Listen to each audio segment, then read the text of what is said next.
Hi, everyone. This is for my Philosophy 1301 students, my students in Mind, World, and Knowledge, who asked for an answer guide for the short answer questions on test number 1.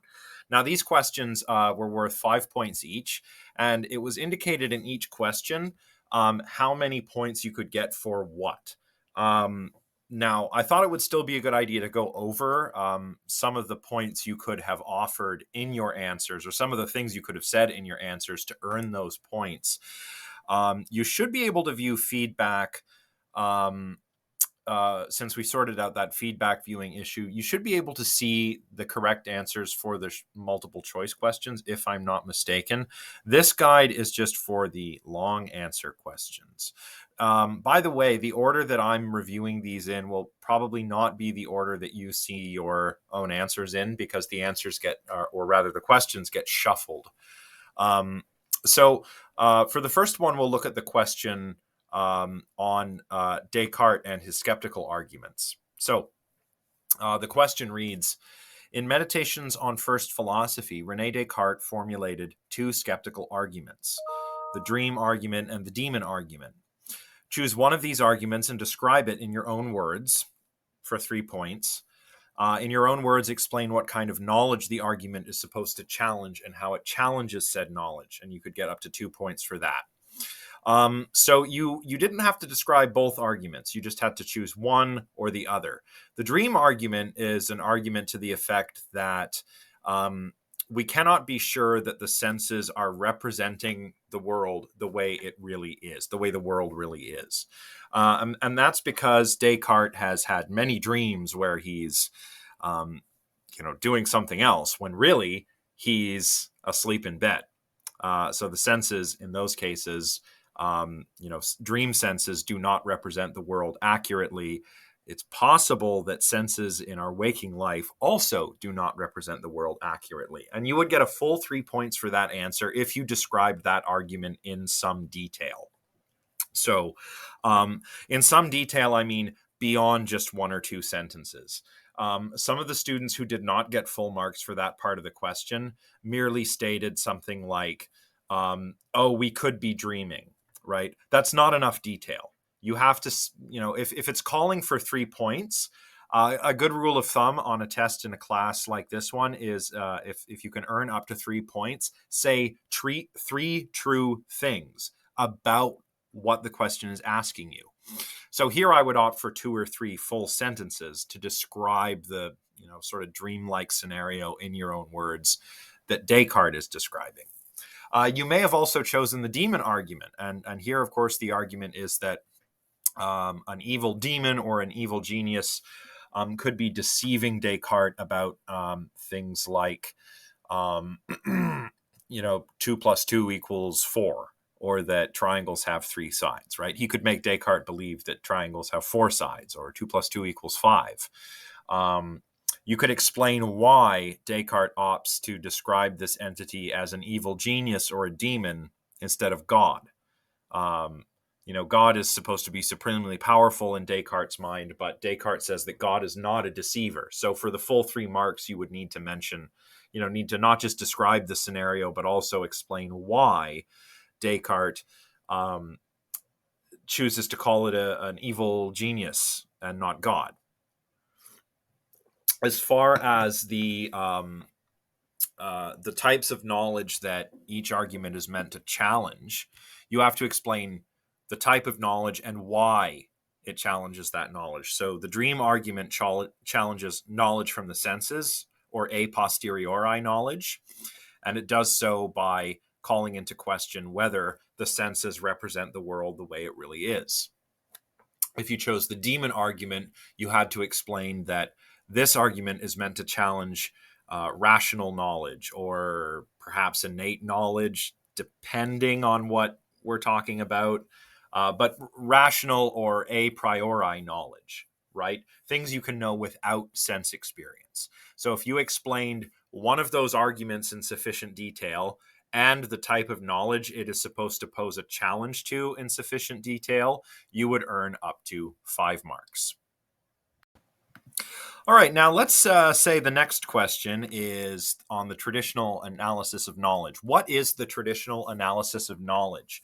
Explain what knowledge is on the traditional analysis in your own words, up to 3 points for that explanation. Illustrate your explanation with an original example. Your answer should be 1 to 2 short paragraphs in length. The traditional analysis of knowledge is that justified true belief account of knowledge. So, in order to have knowledge, you have to first have a belief in A.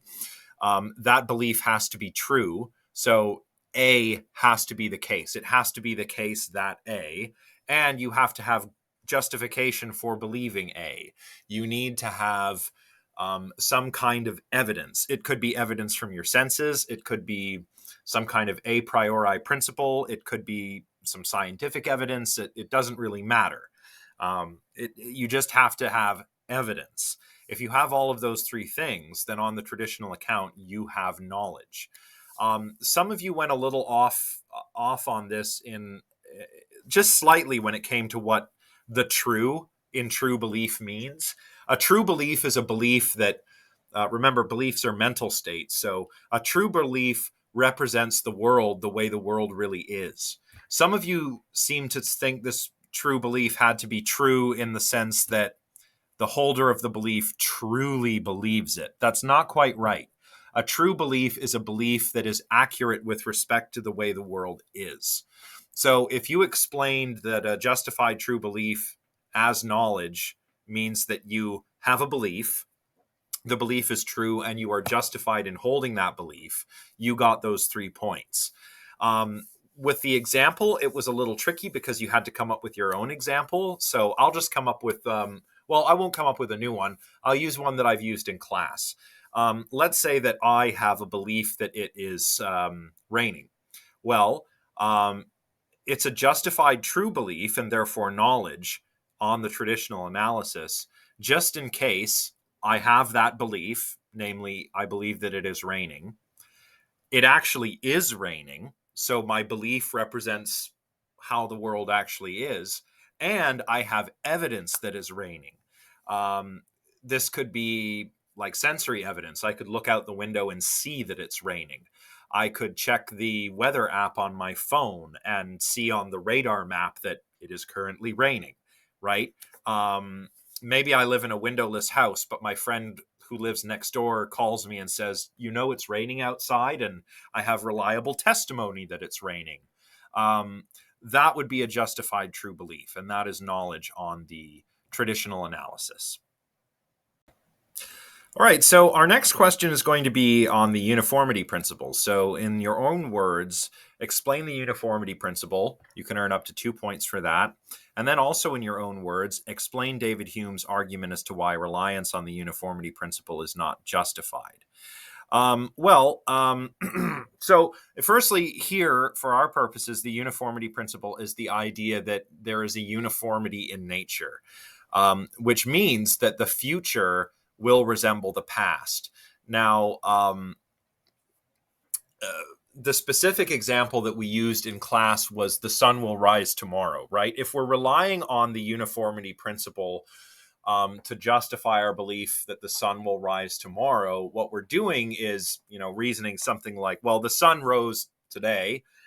It rose all of the other days in the past. Therefore, the sun will rise tomorrow. And that's the sense in which the future is supposed to be like the past.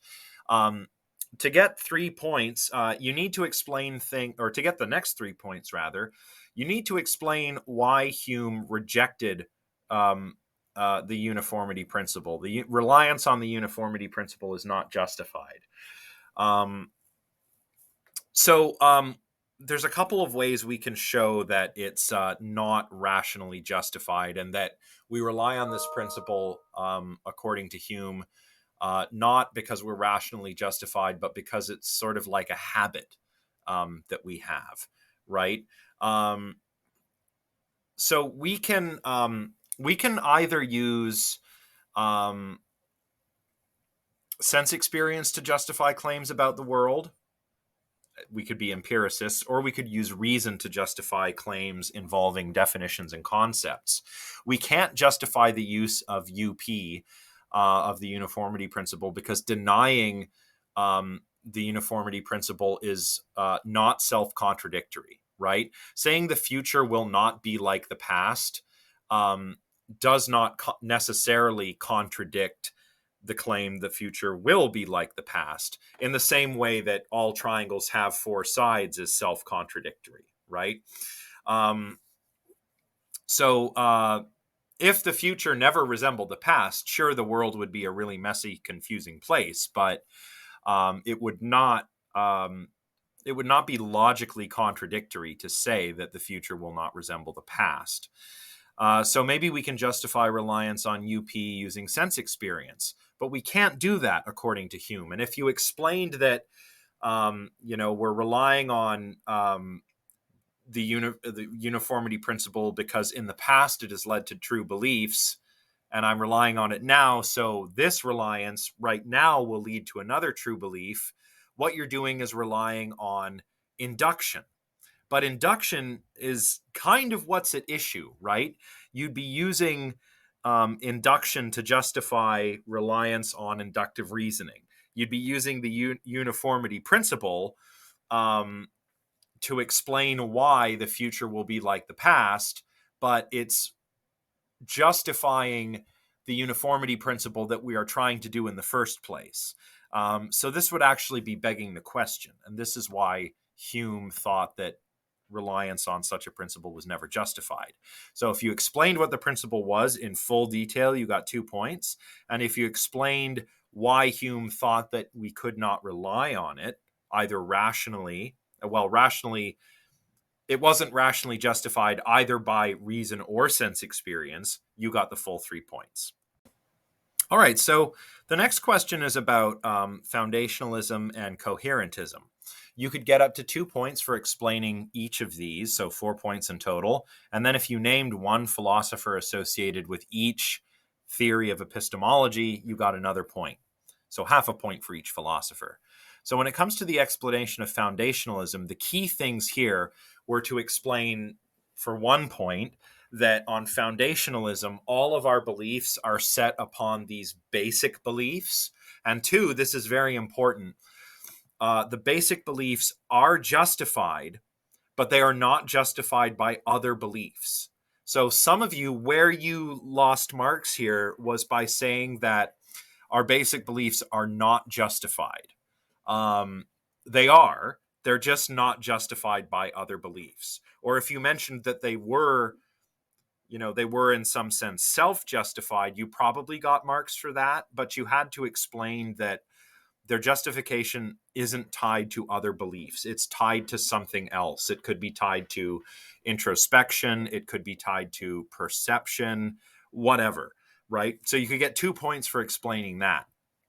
Coherentism, you had to explain that here what we have is not sort of a foundation of belief, but a sort of web of beliefs. There are no basic beliefs on coherentism. So that's one thing you had to explain. And then you had to explain that all beliefs are kind of self-supporting, as if they were a web, right? And you'd get 2 points if you could explain that in detail. For example, philosophers, there were a number that you could choose from. A lot of you chose Descartes as an example of a foundationalist. That's great. But if you chose a different foundationalist, that's also fine. For a coherentism, a lot of you chose Quine, which is great. Quine is absolutely a coherentist. Some of you chose other ones.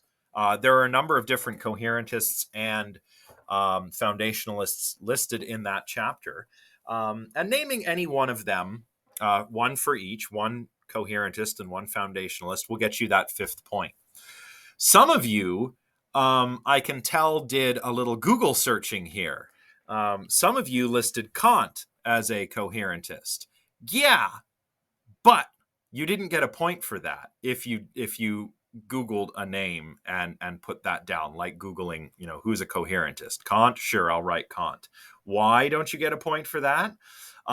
Because in the lecture on coherentism and foundationalism, I explained why thinkers like Quine, for example, are coherentist epistemologists. I did not explain why Kant was. So if I were to put that question to you, if you couldn't explain why Kant is a coherentist, which I know is not what you were asked to do, but you were supposed to name a philosopher we covered.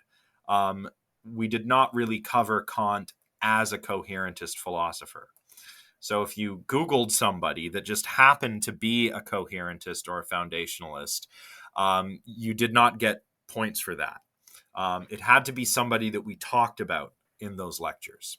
But if you named the two philosophers correctly, one of the two philosophers we learned about, and you said two true things about coherentism and foundationalism, then you get 5 points.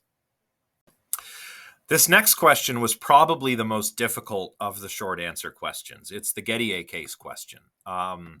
The question went like this. Edmund Gettier undermined the traditional analysis of knowledge by using scenarios that have come to be known as Gettier cases.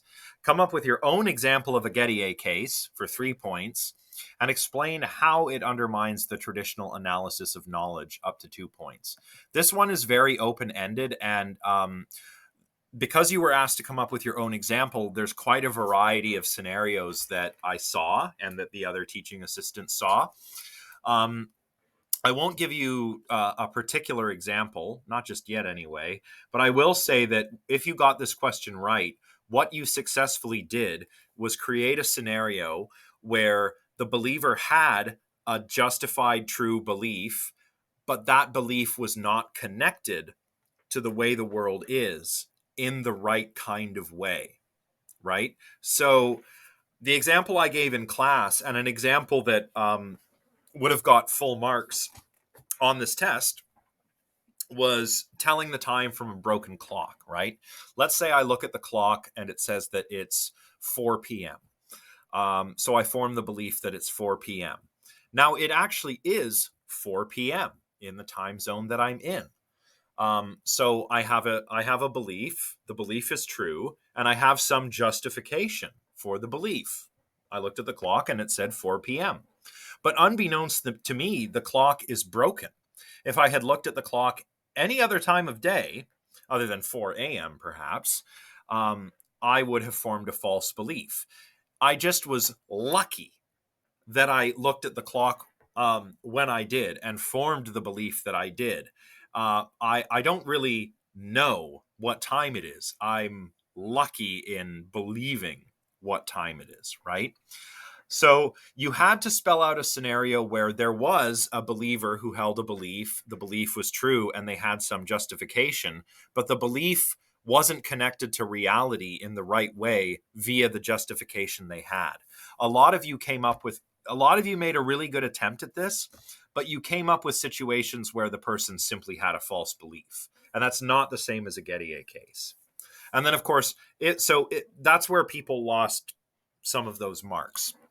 Then if you could have explained, if you did explain how your scenario undermines the traditional analysis of knowledge, basically what I was saying earlier, if you could explain that Gettier cases, in particular the example you came up with, was a justified true belief but didn't count as knowledge because the belief isn't connected to the world in the right way, or the holder of the belief is just, epistemically lucky and not rationally justified, then you got full 2 points for your explanation.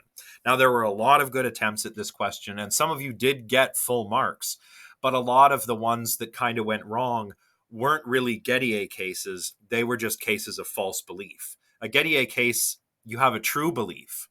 It's just not connected to the world in the right way in order to count as knowledge. So the last question was also a bit tricky, I suppose. In the 20th century, epistemology took 2 new directions: naturalized epistemology and feminist epistemology. Choose one of these new directions and describe it. You could earn up to 2 points for that. You could explain how the approach you chose differs from traditional epistemology, 2 points for that. And naming a philosopher associated with whichever one you chose, you'd get 1 point for that. If you chose naturalized epistemology, you would have to explain that it's got to be part of the empirical sciences. That's what at least Quine argued for. epistemology naturalized is not prior to the sciences. It's more like a part of the sciences or an extension of the sciences. So you would include, for example, insights from neuroscience, cognitive psychology, that sort of thing. So you get a point for mentioning it, for describing it as prior to the sciences and using what am I trying to say? Using insights from other sciences. You could also explain that it is not normative, unlike traditional epistemology, which is normative. So really, some of these points could go either way, right? Like you could say, oh, naturalized epistemology is not normative. You could get a point for that, whether you're using that to explain why it's, just explaining it on its own or illustrating how it's different from traditional epistemology, right? But by giving me 4 true things about naturalized epistemology and how it's different from traditional epistemology, you could get up to 4 points. And then, of course, by naming a thinker that is associated with naturalized epistemology, you would get another point. So most of you chose Quine, which made sense because Quine is like the initiator of natural epistemology. If you chose feminist epistemology, same thing, right? It says describe it 2 points, explain why it's different up to 2 points. Some of the points you can use for description as well as explaining why it's different from traditional epistemology can work. You could switch those points and you'd still get points for them. So on feminist epistemology, what you're trying to explain is how it contradicts, or how the picture of science and rationality is patriarchal. You'd get a point for that. You could get a point for explaining how it's contrary to the legend. The idea that science provides this perfectly objective view from nowhere. You get a point for that. If you explained that scientific theories and concepts are socially constructed, you'd get a point for that. There's really a lot of things you could say about this. And as long as you give me 4 true points, then you get the 4 marks.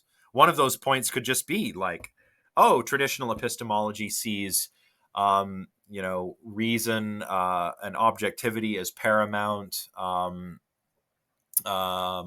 But feminist epistemology acknowledges that there's always a sort of social background and that there are biases at play, right? Scientists are not perfectly rational. Heck, you could get a point for explaining when science goes wrong, when scientists fail to be rational and unbiased, right?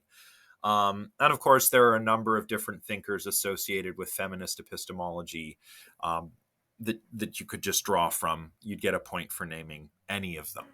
So, I believe that's it. So that's about as much detail I'd like to go into as I'd like to go into for each question. Some of these are a little bit more flexible than others in terms of the answers you can give. The key thing to remember is to give me accurate information, right? Read what the question is asking for and give me that information as accurately as possible. So if you can get 3 points for correctly describing a particular theory in philosophy or a particular area of philosophy, say 3 true things about it, and you should get 3 marks, right? That's really all there is to it. There's more detail I could go into on all of these answers, but it's better that you, if you want to review your answers, go back to the material on your own. So if you want to do that, then when it comes to the first question, you want to stick to the first chapter and my lectures on skepticism, right? Likewise with the question on the uniformity principle, right? That comes from the first chapter, and my first 2 lectures, proper lectures, which were on skepticism. You'd want to review those. The traditional analysis of knowledge is from, I believe, the chapter on knowledge. So the second question I reviewed, you'd want to review my lectures on that. Likewise with foundationalism, or actually foundationalism and coherentism, I don't quite recall where they come from. I believe those were those were also from the chapter on knowledge and justification. So you'd want to review that chapter. You'd want to review my lectures. Likewise with the question on Gettier cases. And for the sixth question, naturalized epistemology and feminist epistemology are both drawn from the textbook chapter on new directions in epistemology. So that's the material you'd want to review there. I do suggest you review all of this beyond just this, because some of beyond just this answer key, because some of this may also appear on the final exam, right? So if you got a question wrong or not as good as you would like, your answer was not as good as you would have liked, maybe it'll appear again on the final in a slightly different form, and then you can take another stab at it. So it's a good idea to review this answer guide and to review all those materials. So I hope you find this helpful, and I'll see you all in class. Bye for now, everyone.